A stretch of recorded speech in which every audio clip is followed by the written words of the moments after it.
Le garde de sécurité arrête le livreur et lui demande « Où allez-vous » Le livreur répond « Je viens livrer une commande ». Le garde dit « Vous êtes occupé, vous devez attendre ». Le livreur répond « Ma fille a un examen aujourd'hui, je suis déjà en retard ».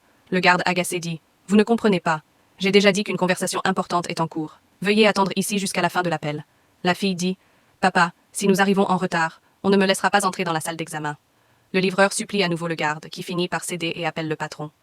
Le patron, irrité, dit « Tu ne vois pas que je suis occupé ?» Le garde, en colère, dit au livreur « À cause de vous, je me suis fait réprimander. Maintenant, attendez en silence. » Le livreur commence à appeler le patron à voix haute, et le garde essaie de l'en empêcher. À ce moment-là, la directrice dit au patron « Je vais m'en occuper ». Elle s'approche du livreur et dit « Pourquoi criez-vous? Vous ne voyez pas qu'il est occupé ?» Puis elle dit au garde « Il fait du bruit et tu te contentes de le regarder ?»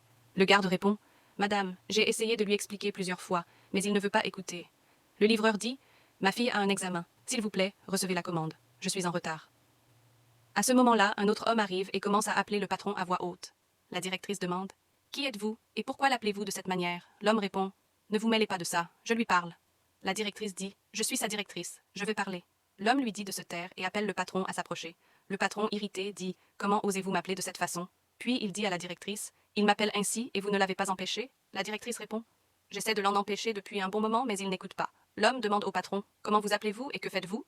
Le patron, avec ironie, dit « Un homme ordinaire me demande ce que je fais. » Puis il dit à la directrice « N'importe qui peut venir demander à un grand homme comme moi qui il est. » Il se tourne vers l'homme et dit « Toutes les entreprises que vous voyez derrière moi m'appartiennent. Et vous venez me demander qui je suis ?» L'homme demande « Que faisait votre père ?» Le patron, en colère, dit « Pourquoi devrais-je dire ce que faisait mon père ?»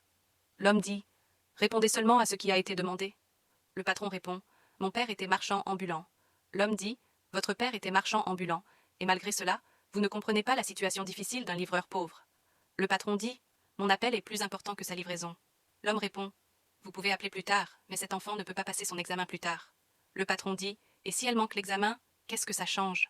Même si elle étudie, au final, elle fera un petit travail comme son père, ou, au mieux, travaillera dans une grande entreprise comme la mienne, mais elle ne sera jamais grande comme moi. » L'homme répond « Si votre père avait pensé ainsi, vous ne seriez pas ici aujourd'hui. » Le patron dit « À cette époque, les conditions étaient différentes.